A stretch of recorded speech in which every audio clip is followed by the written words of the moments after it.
जय जगन्नाथ संग मैंने सकाल आज बुधवार से चिकेन कर मुझे चिकेन कषे कुसाई रेडी करदेली।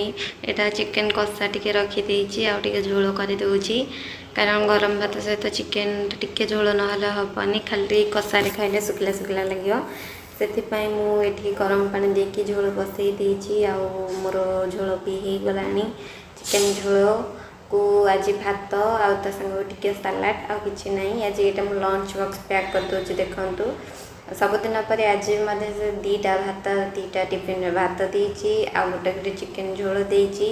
ये देखन चिकेन झोल आउ साइड रे दे रखी चिकेन कषा ये चिकेन कषा 4 पीस देती आउ ता संग टिके काकुड़ी लेंबू आउ कंचा लंका देली। आइंस बार आमर एति ही नॉर्मल हुए आ बेसी किसी हुए।